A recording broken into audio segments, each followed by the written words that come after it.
Les rues de Rome étaient animées de chuchotements, angoissés, même l'après-midi le plus ensoleillé.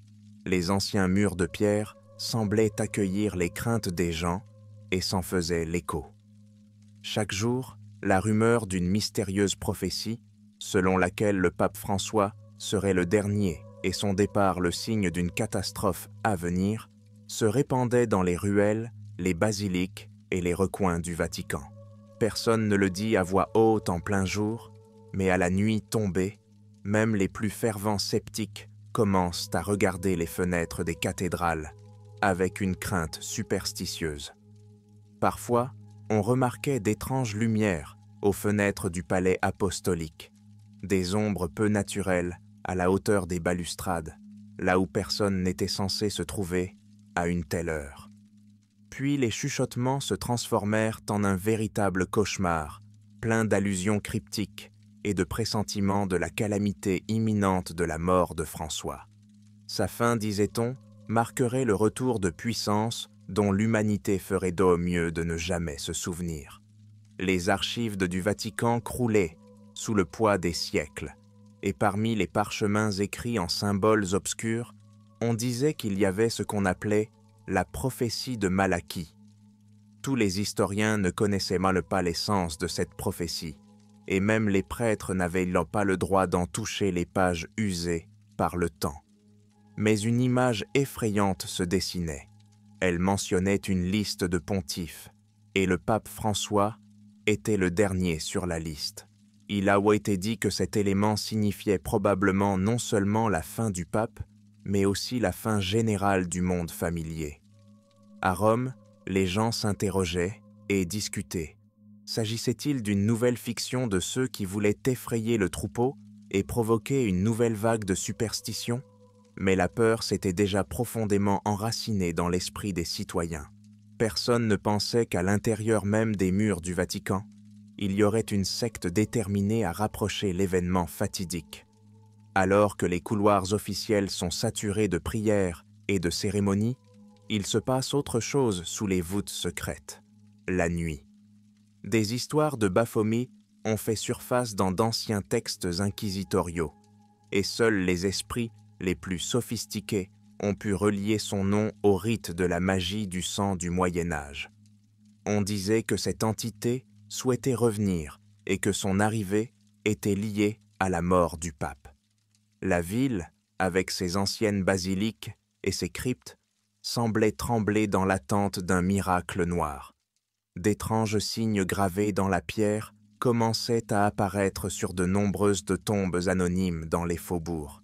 Certains assuraient qu'il s'agissait du signe d'une tête de bouc aux cornes mutilées. D'autres jurent avoir vu des silhouettes vêtues de lourdes robes s'extirper la nuit des tunnels sous la basilique Saint-Pierre. Ces jours-là, le pape François semblait de plus en plus fatigué. Son visage est devenu pâle, des cercles sombres se sont formés sous ses yeux, et son discours est de plus en plus souvent interrompu par une forte toux. Les médecins étaient très découragés. Les analyses ne montraient presque rien, mais sa santé se dégradait. Papa tente de tenir bon, rencontre les pèlerins, prononce les discours traditionnels, et c'est seulement la nuit, seul, qu'il serre les poings et prie pour son salut, non pas tant pour lui que pour le monde entier. Au plus profond de son âme, il avait l'intuition que quelqu'un le privait délibérément de ses forces. Chaque jour, ce pressentiment se transformait en certitude, et bientôt François regardait ses plus proches conseillers et lisait la méfiance dans leurs regards. Ces conseillers, autrefois loyaux et honnêtes, semblaient désormais froids et détachés. Il remarqua que plusieurs d'entre eux avaient commencé à porter d'étranges anneaux de métal sur lesquels étaient gravés des symboles ressemblant à des corps de serpents entrelacés.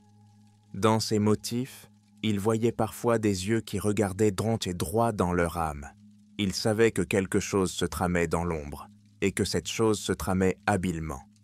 Une nuit, alors qu'il n'arrivait pas à dormir, il eut une vision intense. Dans un sommeil profond, papa vit des silhouettes encapuchonnées qui se tenait au-dessus de son lit et marmonnait donc des mots dans une langue inconnue. Il sentit les doigts de quelqu'un toucher son front. Ce contact lui brûle la peau d'un froid vénéneux. Se réveillant avec horreur, il réalise que ce n'est pas un simple cauchemar, c'était bien réel. Le matin, son cœur battait si fort que, même pendant le sermon, il se mettait à parler, portant de temps en temps une main à sa poitrine pour essayer de lutter contre les vertiges soudains. Les chuchotements sur la mort de François continuèrent à circuler dans les rues. Au Vatican même, rares sont ceux qui en parlent à voix haute, mais à l'heure du dîner, alors que les lumières se tamisent, les serviteurs et les gardes échangent donc des regards inquiets et se racontent les rapides processions nocturnes de figures monastiques qui arpentent les couloirs menant aux salles souterraines de la bibliothèque. Parfois, on entendait des voix étouffées, cachées derrière de lourdes portes. Certains disaient qu'il s'agissait de réunions secrètes de puissants cardinaux. D'autres juraient avoir vu quelque chose de normal dans les jardins du Vatican. Des étrangers, en robe coutumière, prononçant des paroles étranges au-dessus d'une fontaine. La fontaine elle-même semblait vibrer sous la lumière de la lune, et l'eau changeait de couleur pendant un moment. Au matin, personne n'a pu être trouvé, et les gardes n'ont rien vu ou n'ont pas osé dire ce qu'ils avaient vu. Pendant ce temps, le pape lui-même, sentant que sa maladie le rongeait, se mit à lire les textes anciens avec plus d'assiduité. Il essayait de trouver un antidote ou un rituel pour le protéger du mal grandissant. Curieusement, de temps à autre, il tombe sur des références à un rituel particulier que l'Église catholique n'a jamais reconnu officiellement. Il s'agissait d'un rituel destiné à bannir les entités démoniaques, mais une ancienne légende affirmait que s'il était mal exécuté, il pouvait faire apparaître une créature bien plus dangereuse. Le nom de Baphomet a été mentionné, et bien que l'Église ait pris soin d'effacer toute référence à ce dernier pendant des siècles, quelque chose a échappé aux censeurs. Pour la première fois depuis des années, le pape ressent une peur froide, mêlée de détermination. Il se rendit compte que si la menace de la venue de Baphomet existait, ce n'était plus une simple rumeur. Et si rien n'était fait, elle pourrait se réaliser, comme dans les lignes mêmes de la prophétie de Malachie. Mais il y a un « mais ». Le pape se rend compte que des personnes puissantes s'opposent à lui. Peut-être était-il logé depuis longtemps à proximité, se faisant passer pour de fidèles serviteurs de l'Église, préparant du poison ou élaborant un plan pour détruire lentement son esprit et son corps. François remarque qu'après chaque repas, il se sent plus mal. Il renonça au repas commun et ne mangea que de modestes repas préparés par les cuisiniers les plus fiables. Mais cela ne le soulagea pas. La maladie continue de le dévorer de l'intérieur, et les médecins disent ne pas en comprendre la cause profonde. Au plus profond de son âme, le pape était convaincu qu'il ne s'agissait pas d'une maladie humaine, mais de quelque chose de magique qui s'attachait à son cœur. Une nuit, incapable de faire face à son anxiété, il sortit de son lit et décida de se rendre dans un endroit dont seul un petit cercle connaissait l'existence. Il s'agissait d'une pièce secrète, cachée derrière une porte, ornée dans l'un des anciens couloirs, à côté de la salle, où étaient conservés les objets des saints. Peu de gens y pénètrent, et seul le pape en possède la clé. Il déverrouille la serrure d'une main tremblante, pénètre à l'intérieur et découvre une pièce poussiéreuse remplie d'armoires contenant des livres rares qui font l'objet des rumeurs les plus contradictoires. Il y avait des parchemins reliés par des rubans de cuir sur lesquels figuraient des ligatures incompréhensibles. Sur une étagère, je remarquai un folio délabré dont la couverture était ornée d'une tête de chèvre aux cornes tordues. Il ressentit une légère faiblesse en l'attrapant. Les pages à l'intérieur étaient égribouillées de textes manuscrits datant de plusieurs siècles, à l'époque où l'Inquisition brûlait les gens pour sorcellerie. Mais il ne s'agissait pas à proprement parler d'un ouvrage ecclésiastique, plutôt d'un recueil de connaissances occultes que quelqu'un avait accumulé comme trophée ou comme preuve d'hérésie. Le pape y a trouvé la mention d'anciens poisons alchimiques qui peuvent être créés à partir d'un mélange d'herbes rares et du sang d'un animal sacrifié lors d'une phase lunaire particulière. Ces poisons n'affectent alors pas directement la chair, mais la force vitale, drainant l'énergie de la victime et provoquant l'évanouissement de sa volonté. Francis a lu tout cela avec une horreur croissante. Tout correspondait à son état. En dessous, il y avait un rituel de purification, mais l'avertissement occupait une page entière. Si le rituel était inexact, il ne protégeait pas, mais ouvrait seulement les portes à quelqu'un qui frappait à la porte depuis longtemps. Papa s'effondre sur le sol, sentant son cœur se presser sous sa soutane. Son front est couvert de sueur froide, mais sa détermination intérieure ne lui permet pas d'abandonner la lecture. Il continua à le feuilleter et vit qu'il contenait également les mots d'un sort qui pouvait bannir les forces du mal, mais qui nécessitait le sacrifice non seulement du sang, mais aussi d'une partie de sa propre âme. Le texte précisait que le lanceur de sorts devait avoir le cœur pur.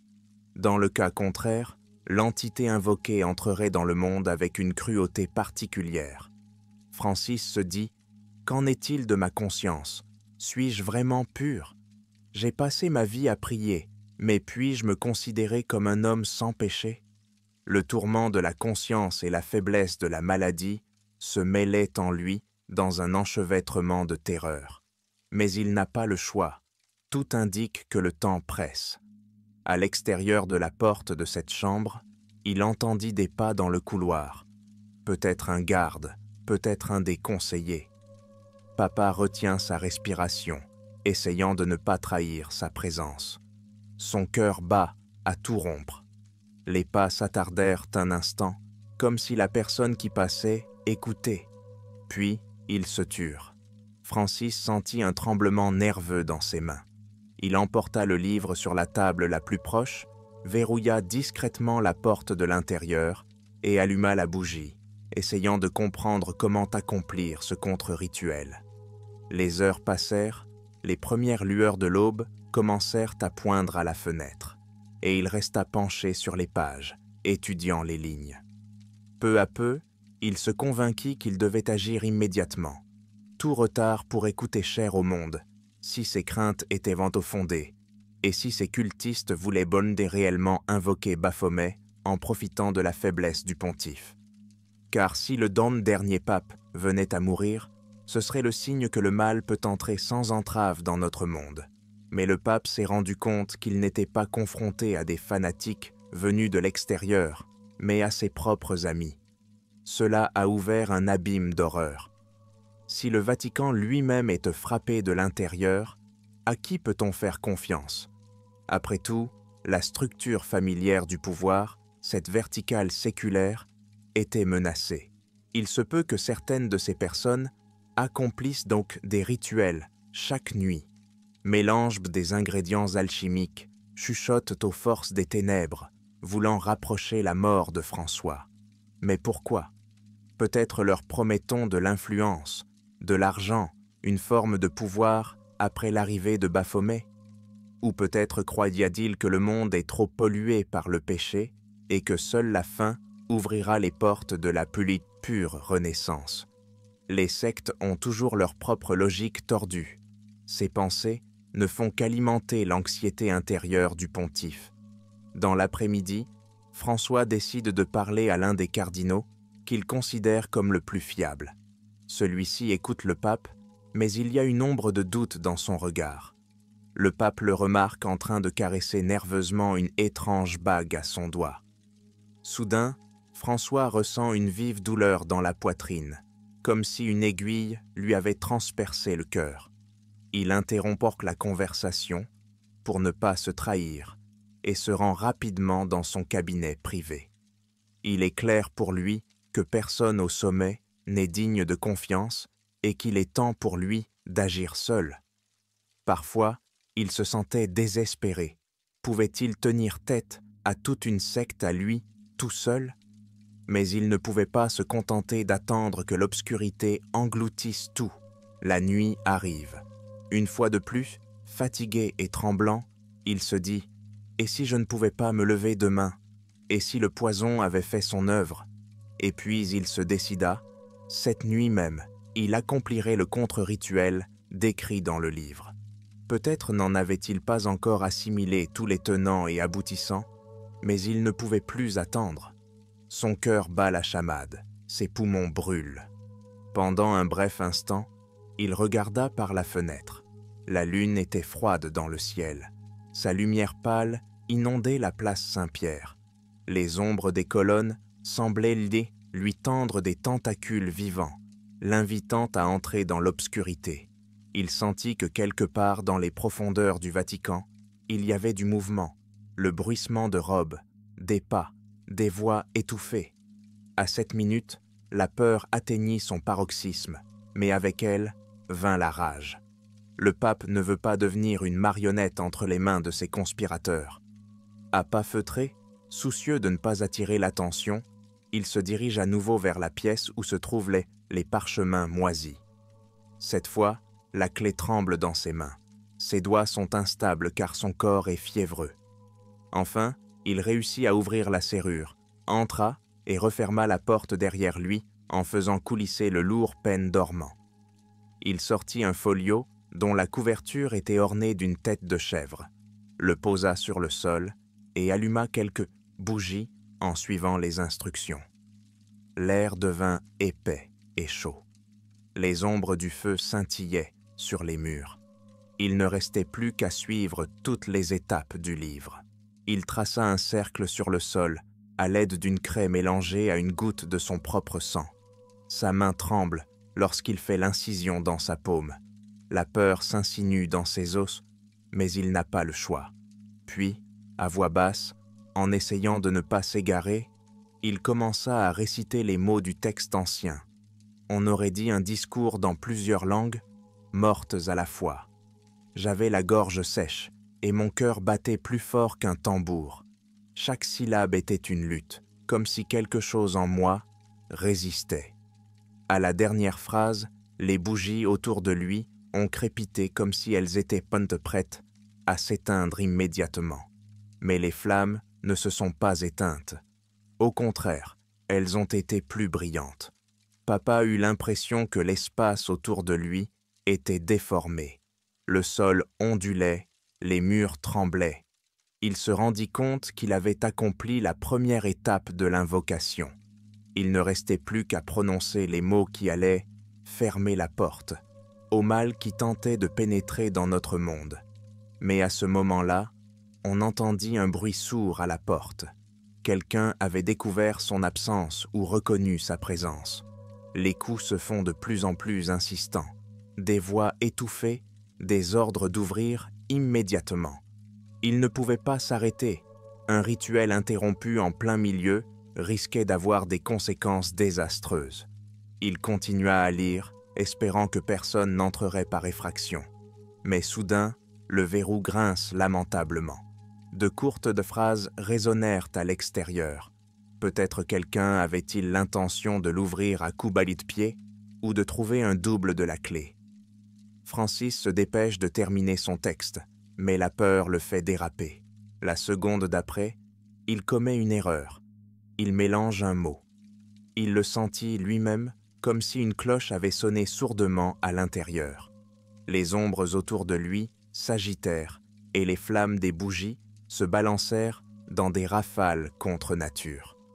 Sous ses pieds, c'était comme si l'air lui-même se fissurait. Il y eut un grand bruit, la porte sortit de ses gonds, et deux personnages, vêtus de longues robes, le visage caché par un capuchon, firent irruption dans la pièce. Ils se précipitent sur le pape, l'attrapent par les bras, et il manque de lâcher le livre. Mais le rituel n'était plus figé. Le mauvais sort avait commencé à modifier la réalité. Un linceul de ténèbres se mit à onduler au centre du cercle, et à travers ces ténèbres ondoyantes, quelque chose scintilla. Au même moment, papa entendit une voix dans sa tête, une basse sinistre et lourde qui lui glaça le sang. Il ne comprenait pas les mots, mais il les sentait vibrer quelque part dans sa poitrine, comme si quelqu'un riait sourdement dans son esprit. Les forces qui retenaient Tom ses bras s'affaiblirent soudain. Les deux hommes en robe reculèrent en regardant la figure qui apparaissait dans le cercle, une figure que l'on pouvait indéniablement appeler Baphomet. Son contour était indistinct, comme s'il était constitué de nuages de fumée sombre, d'où émergeait une tête aux cornes, semblable à des lames recourbées. À la place des yeux, brûlaient d'eau des braises rougeâtres, d'où s'échappait une malice ancienne et insatiable. Le personnage semblait humain ou bestial, un monstrueux mélange des deux. L'air dégageait une forte odeur de cendre et de fer. Papa se couvrit les yeux un instant, tremblant d'horreur, et murmura « Je ne voulais pas vous convoquer. » Mais il était trop tard. Baphomet avait déjà franchi les limites du cercle. Une erreur de prononciation ou la faiblesse du pape avait privé le cercle de son pouvoir. Les deux personnes qui avaient fait irruption dans la pièce se jetèrent contre le mur, terrorisées, mais l'une d'elles n'eut même pas le temps de respirer que quelque chose d'invisible la projeta avec une telle force que son corps heurta l'étagère. Les parchemins et les livres s'effondrèrent d'en haut, et il ne se releva jamais. L'autre s'est figé, cloué au sol par une prise invisible, et un son semblable à un sifflement étranglé s'est échappé de sa gorge. Papa la regardait, sentant ses genoux se dérober. C'était comme s'il voulait fermer les yeux, mais il ne pouvait pas détourner le regard. L'apparence de Baphomet avait quelque chose d'hypnotique. La créature tourna silencieusement son regard vers lui, et l'instant d'après, Francis entendit une voix déjà distincte, non pas comme un murmure dans son esprit, mais comme un son dans l'air. « Vous m'avez appelé », dit Baphomet en des mots insonores qui vibraient à travers les murs. « Et je suis venu. Eh bien, parlons, papa. » À cet instant, papa eut l'impression que la créature lisait dans ses pensées. Le dégoût se mêlait à la peur, et le désespoir se profilait derrière tout cela. Il voulut crier, mais sa gorge se serra d'un spasme, et tout ce qu'il put faire fut de rester debout et de fixer l'effroyable créature qui, selon la légende, annonçait la fin. Le dernier, comme si une voix démoniaque le narguait, le dernier est le plus têtu. Vous vouliez protéger ce monde, mais regardez ce que vous avez fait. Vous m'avez ouvert la voie vous-même. Papa a senti toutes ses forces l'abandonner d'un seul coup. La gravité de la maladie est revenue en force. Il s'agenouilla, priant silencieusement pour la pitié des hommes, réalisant qu'il avait tout gâché. L'environnement devient fantomatique et sombre. Les murs de la pièce semblaient sans paume se fondre dans l'ombre, formant une sorte de hall sans limite, et la créature aux cornes paraissait plus grande, comme si elle avait poussé jusqu'au plafond. « Il y a donc un marché, papa !» tonna une voix dans sa tête. « Je vous offre ce pourquoi vous avez pris le risque, la vie éternelle, pas pour vous personnellement, mais pour votre foi. Mais il y aura un prix à payer, l'âme de ce monde. Votre monde est déjà en proie à la peur. Ne veut-il pas être sauvé? Je peux donner l'immortalité à l'Église, ou je peux transformer cette ville en ruine. » Papa pensait qu'il devenait fou. Son âme luttait entre le désir de crier « non » et la crainte qu'un refus ne soit synonyme de ruine immédiate pour tous. Pendant ce temps, l'un des personnages des soutanes, pressé contre le mur, demandait grâce, marmonnant quelque chose sur le fait de servir Baphomet, essayant de prouver qu'il l'avait aidé à venir. Mais la voix de Baphomet ne semblait pas prêter attention à l'homme. Son aura s'abattait sur tous les occupants de la pièce comme un mur de briques. Tous les sons étaient engloutis dans ce silence écrasant. L'air était saturé d'une odeur de soufre et de vieux sang. Le pape, incapable de bouger, se rend compte qu'à cet instant précis se joue le destin non seulement du Vatican, mais peut-être de toute l'humanité. Mais que pouvait faire un mourant face à une ancienne créature des ténèbres? La créature se pencha vers lui, ses cornes projetant une ombre ridiculement tordue sur le mur. « Vous m'avez invoqué par erreur pour vous sauver, mais vous n'avez même pas pu terminer le rituel. Il ne sert plus à rien de prier Dieu. Il n'est plus là. Je peux vous guérir, je peux arrêter le poison qu'ils ont mis dans votre sang. Je peux vous faire vivre pour toujours et régner sur le temple pour toujours. Je prendrai seulement l'âme de votre monde. Ou me laisserez-vous mourir pour rien? Le temps presse, dernier pape. » La voix de Baphomet était hypnotique, presque séduisante, et le pape sentit son esprit s'agiter. La douleur, la peur, la culpabilité d'être allé si loin. Sentant la pression impensable, François tenta de faire appel à sa foi. Il a murmuré une prière, mais une voix maudite semble l'interrompre de l'intérieur. « Silence, assez de paroles. Votre rituel ne s'est pas réalisé, tous les chemins me sont désormais ouverts. Et vous, vous pouvez encore être ma clé pour ce monde. » Sur ces mots, Baphomet tendit sa main à mes yeux sombres, ou plutôt une forme vaguement griffue, semblable à une ombre, qui se condensa près de son torse. C'est comme si la créature invitait le pape à faire un choix. À ce moment-là, François se souvint de tout ce qu'il avait lu sur les créatures mangeuses d'âmes, sur les sacrifices consentis en échange d'un salut illusoire. Son regard se posa sur le livre posé à ses pieds. La page était encore ouverte sur la description du rituel. Il y était dit qu'une fois qu'une force démoniaque s'était infiltrée dans ce lieu, il était presque impossible de la ramener si elle ne remplissait pas son but. Et le but de Baphomet pouvait être pire que n'importe quelle guerre terrestre. Et s'il y avait la moindre chance de fermer la porte, devrions-nous tenter de terminer le contre-rituel, même s'il était corrompu? Mais d'un autre côté, la créature se tenait devant lui, prête à déchiqueter tout être vivant d'un seul geste. Papa fit une tentative désespérée.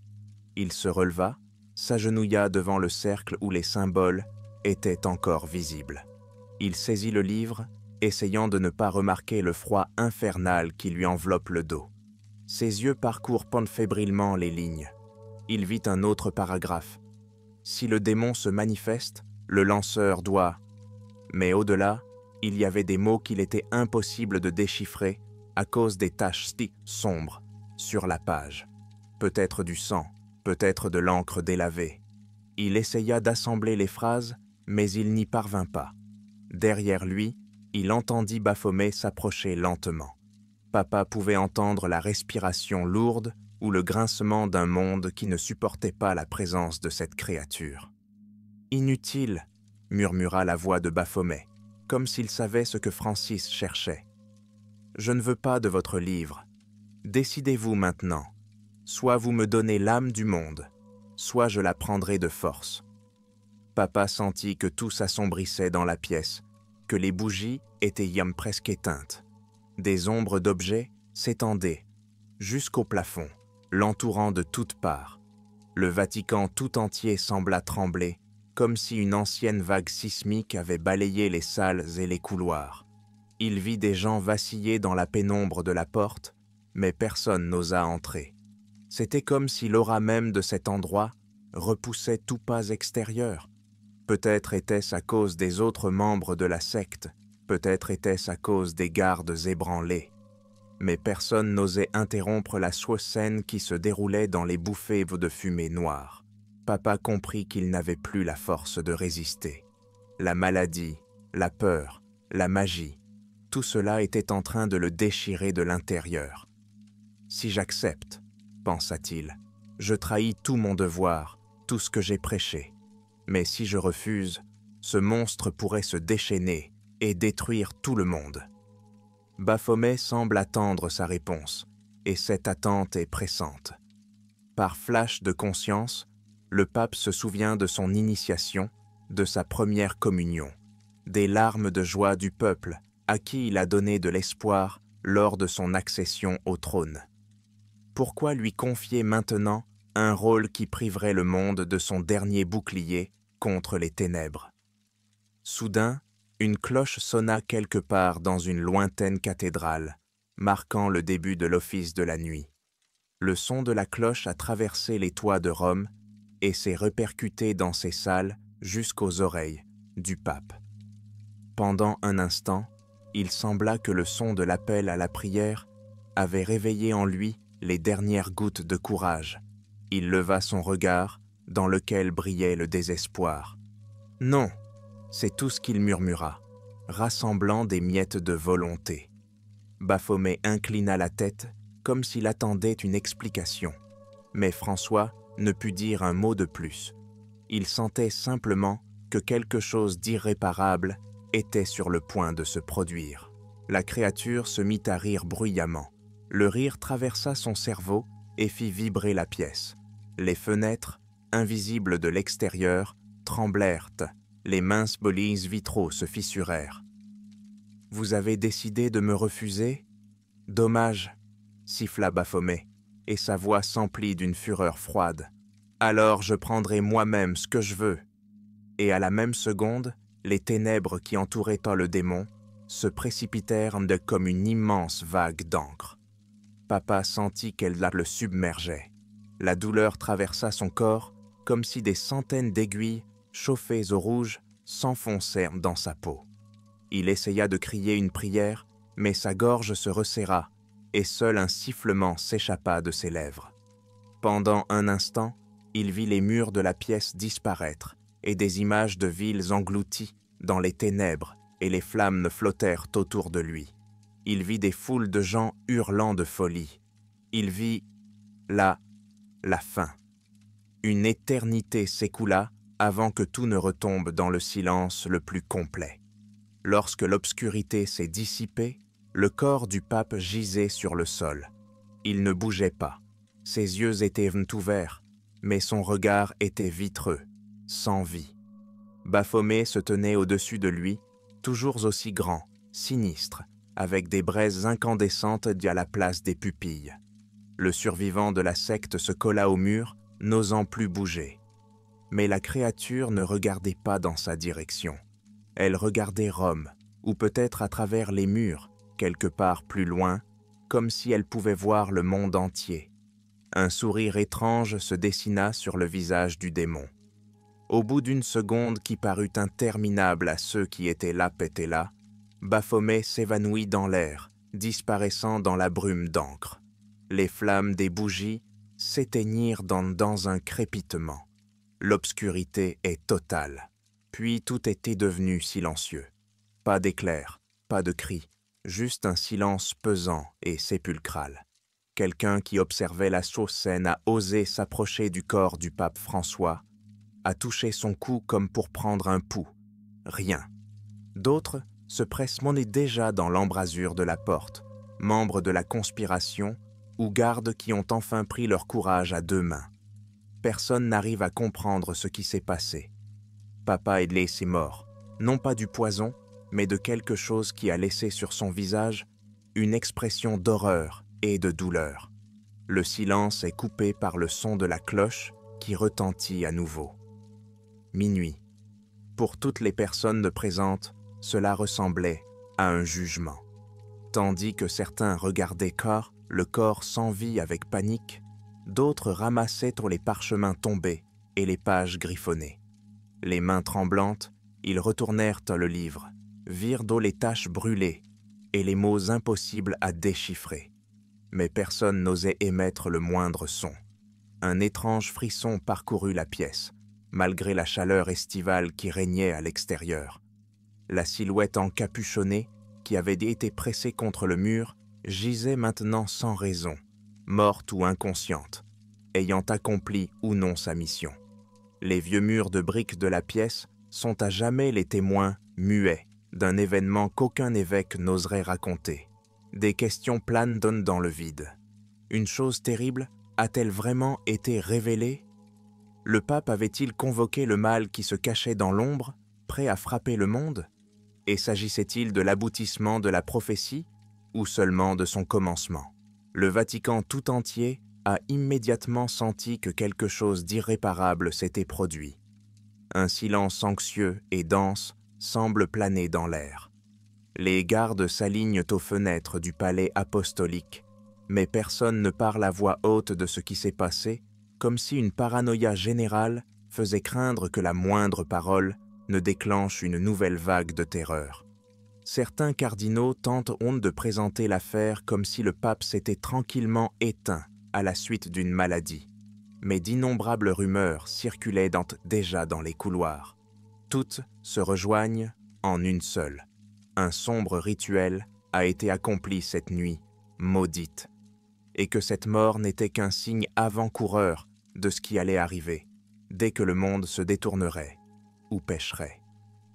Au-delà des murs du Vatican, Rome brillait de mille feux, mais dans le cœur des gens du peuple se cachait un profond sentiment de catastrophe imminente. Ceux qui se trouvaient dans le voisinage ont parlé d'une lueur inhabituelle dans les fenêtres du Vatican, d'un gémissement qui a balayé la basilique Saint-Pierre et s'est tu, puis d'un froid bref mais vif, comme si un frisson parcourait la chaussée. Les gens ne pouvaient pas expliquer ce phénomène, mais l'intuition suggérait que c'était maintenant que quelque chose de terrible allait commencer, lié à l'ancien mal nommé Baphomet. Le matin, toute la ville était en proie à une frénésie nerveuse. La nouvelle de la mort du pape François s'est répandue instantanément, mais les détails ont été dissimulés, inventant des versions officielles. Il a été écrit que sa mort était attendue en raison d'une maladie inconnue. Cependant, les murmures selon lesquels cela signifiait la fin, parce qu'il était le dernier pape selon la prophétie de Malachie, se sont développés comme une boule de neige. Certains courent à l'église pour se confesser, d'autres achètent des cierges en prévision de l'apocalypse à venir. Les rumeurs persistaient, comme si les cachots du Vatican s'étaient vidés et que tous les invités secrets avaient disparu sans laisser de traces. Et certains affirmaient que les silhouettes obscures continuaient les rituels, mais déjà dans un autre lieu, parce que leur but avait été atteint. Lors de la messe catholique du lendemain, célébrée par le cardinal vicaire, la panique faillit éclater. Quelqu'un cria dans la foule qu'il avait vu un visiteur nocturne à tête de bouc. Les gens, épuisés par la peur, commencent à s'agiter et l'effroi se répand immédiatement dans la foule. Les gardes luttent pour maintenir l'ordre et le cardinal lui-même devient si pâle qu'il semble sur le point de s'évanouir. Après cet incident, les services cessèrent pour un temps, par crainte de nouveaux mouvements de panique. Le silence s'installe sur la piazza. C'est comme si Rome s'était refermée de l'intérieur. Personne n'osait parler directement de Baphomet, mais regardait dans les yeux de tous ceux qui avaient entendu les récits. Il y régnait une horreur primitive. La seule évocation du monstre semblait attirer le malheur. Mais en coulisses, dans des pièces inaccessibles au commun des mortels, une faible lampe brûlait et quelques ombres pâles étudiaient dans les manuscrits laissés par la terrible nuit. Sans doute quelqu'un espérait-il encore trouver un indice qui permettrait de refermer le monde déchiré, de colmater la brèche entre les deux réalités. Mais s'il était trop tard, après tout, le pape, qui aurait pu tenter de sauver la situation, était dit mort, et l'humanité n'avait plus le bouclier spirituel que le chef de l'Église avait toujours été considéré comme tel. La ville poursuit sa vie quotidienne, du moins en apparence.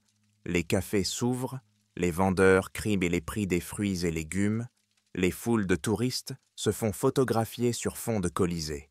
Mais ceux qui ont entendu ces rumeurs ont senti que quelque chose d'autre se cachait derrière toute cette agitation. De temps en temps, ils s'arrêtaient dans la rue, regardant autour d'eux, comme s'ils sentaient que quelque part, tout près, une ombre les observait, les étudiait, attendant le moment opportun. Plusieurs personnes ont raconté les cauchemars qui ont commencé à les tourmenter. Une tête de chèvre apparaissait dans leurs rêves et chuchotait la chute de la lumière. Les médecins les calment, attribuant cela à une hystérie collective, mais rien n'y fait.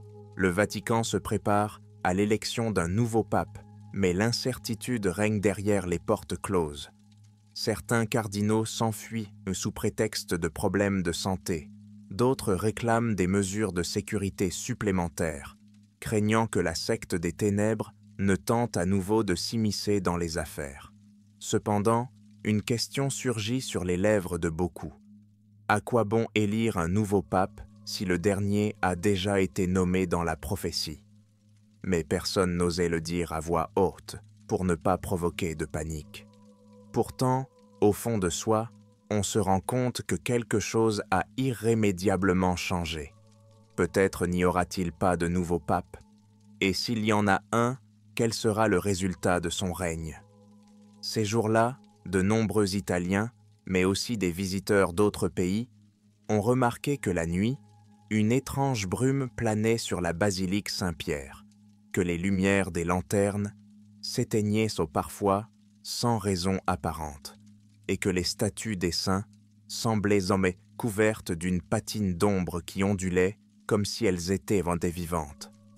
Certains, parmi les plus impressionnables, ont affirmé avoir entendu un hennissement silencieux et un claquement de sabots provenant de quelque part en hauteur, bien qu'il n'y ait pas de chevaux à proximité, ni de surface appropriée pour faire écho. D'aucuns y virent une manifestation évidente de la puissance maléfique qui se promenait désormais librement dans le ciel de Rome. Les journalistes, fatigués de chercher la vérité, échafaudèrent les théories les plus ridicules. Certains parlèrent d'attaques biologiques, d'autres de psychose de masse. Mais rien de tout cela n'expliquait les phénomènes inexplicables qui se produisaient la nuit. Dans les vieilles ruelles, les gens voyaient des silhouettes vêtues de manteaux noirs avec des lumières rougeâtres à la place des yeux. Elles ne s'approchaient même pas, mais disparaissaient dès que l'on détournait le regard. Tout cela alimente une atmosphère d'inquiétude et d'attente de quelque chose de plus grand qui est sur le point d'arriver et d'ébranler le monde. Beaucoup ont essayé de quitter Rome, mais la plupart sont restés, ne voulant pas quitter leur maison.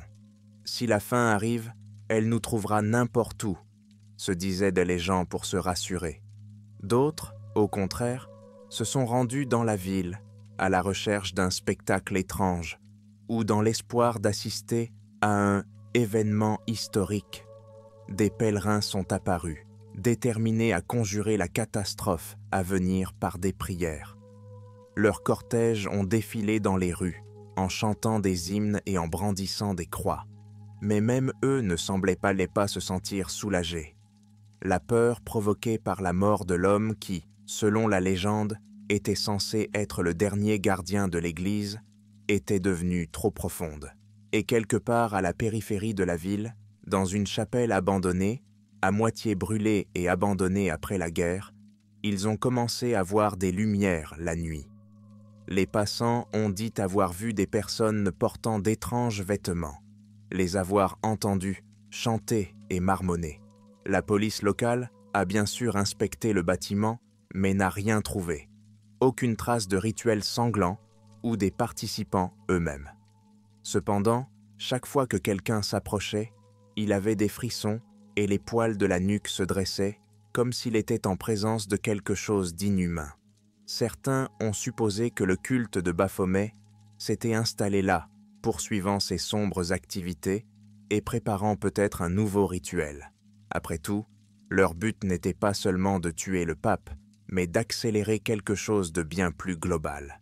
Maintenant que Baphomet lui-même s'est manifesté dans la réalité, ne serait-ce que pour un instant, la secte va-t-elle s'arrêter? Peut-être cherche-t-il maintenant à consolider sa présence.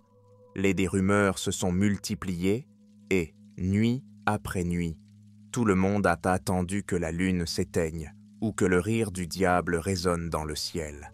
Mais en réalité, rien de tel ne se produit ouvertement, et la ville se fait lentement à l'idée que le danger n'est pas un flash, mais un long processus. Au fond des monastères, où la foi subsistait, les vieux moines priaient pour que Baphomet ne prenne pas toute sa puissance, et les gens du peuple espéraient qu'il traverserait là cette période, et que tout se calmerait, comme dans un terrible rêve. Mais la terreur persistante ne s'est jamais dissipée. Bientôt, des experts en histoire de l'Église arrivèrent de toute l'Europe. Ils étaient invités à la hâte, soi-disant pour vérifier les archives, pour examiner les textes anciens. Mais beaucoup de ces experts se sont retrouvés devant des étagères vides.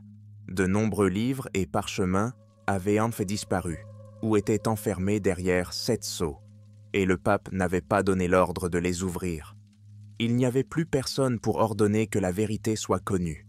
La direction officielle du Vatican regardait entre ses doigts tous les secrets.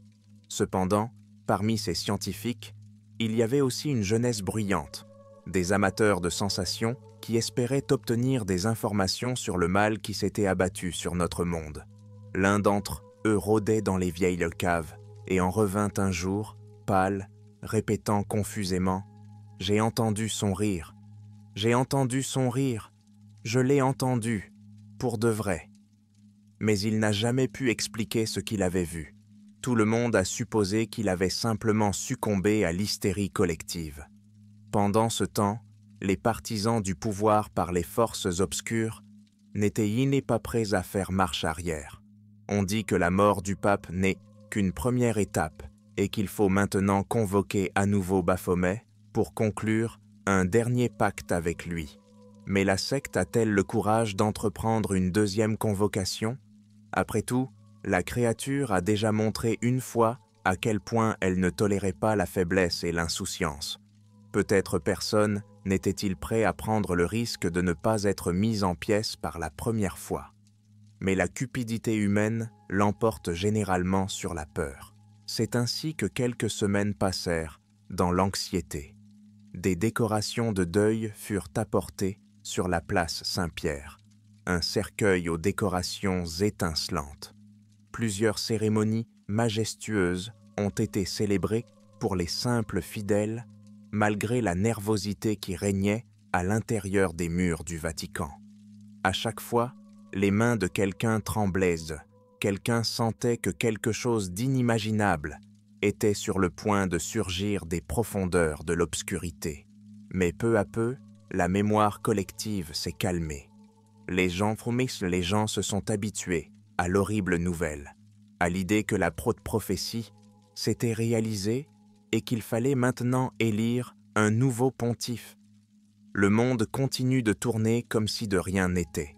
Seuls les plus impressionnables et les plus sensibles continuaient à vivre dans un suspense permanent, remarquant des détails étranges, des signes aléatoires qui laissaient bien présager que la naissance du mal avait déjà commencé. Enfin, un jour vint où Rome fut silencieuse, comme avant une tempête. Le matin, une pluie fine et froide tomba, lavant les trottoirs et les toits. Les gens s'abritent dessous des parapluies et vaquent à leurs occupations en toute hâte. Et dans l'une des salles du Vatican, emplie d'une odeur de vieil encens, plusieurs personnes étaient assises, fixant le folio noir et brûlé, récupéré dans cette pièce fatidique. Ils en étudiaient les pages survivantes, espérant y trouver un moyen de rappeler l'invocateur, une méthode pour emprisonner à nouveau Baphomet. Il n'y avait pas d'instruction claire. Le texte faisait allusion à la nécessité d'avoir un cœur vraiment sans péché, mais ne précisait pas ce que cela signifiait.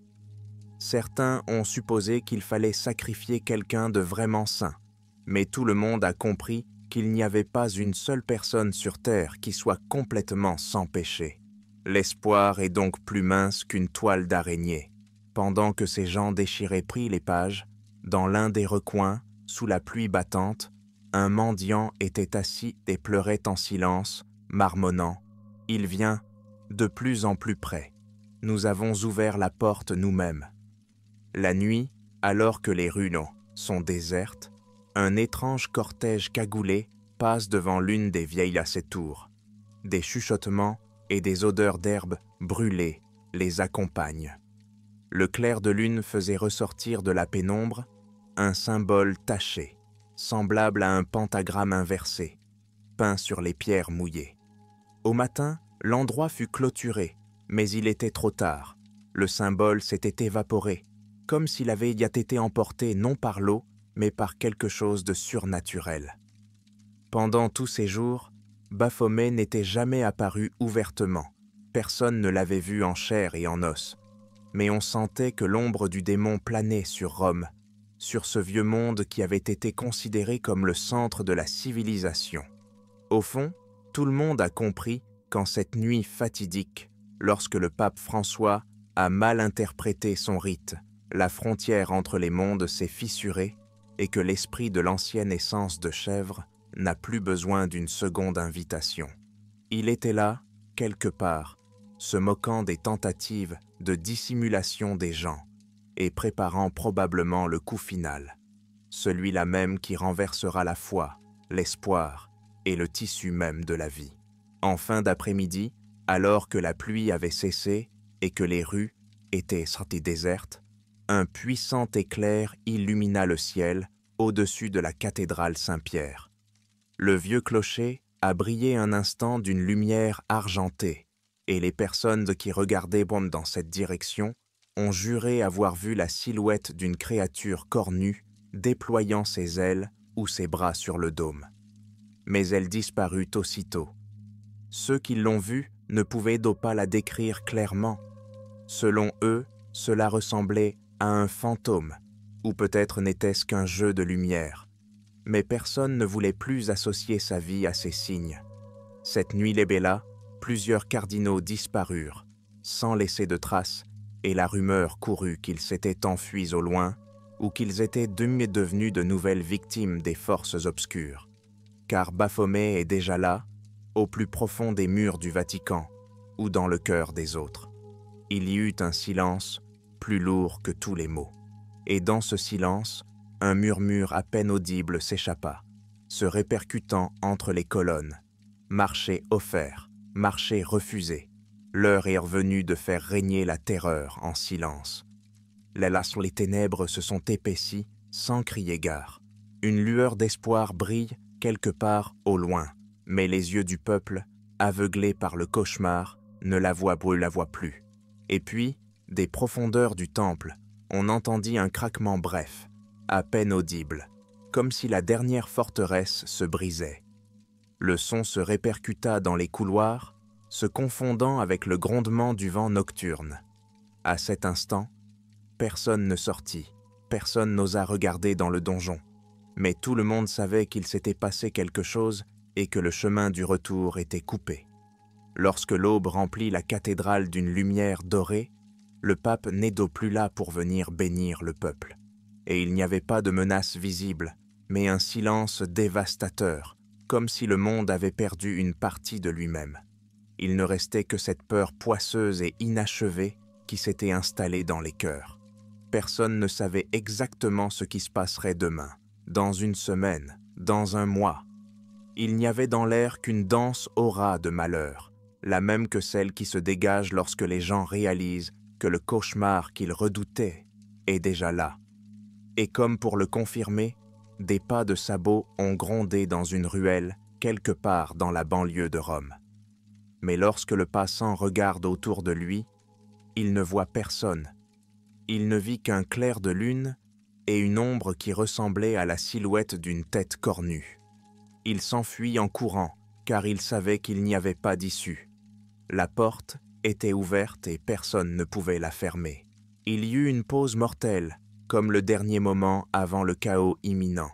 Et pendant cette pause, seuls les cœurs des hommes résonnèrent bruyamment, réalisant que la lame sinistre planait sur le monde entier. C'était une fraction de minute pendant laquelle une prière silencieuse pouvait encore être exprimée. Mais il semble que même la prière soit bloquée dans la gorge, et que la voix du Vatican lui-même soit silencieuse, contrariée par la mort soudaine du dernier pape.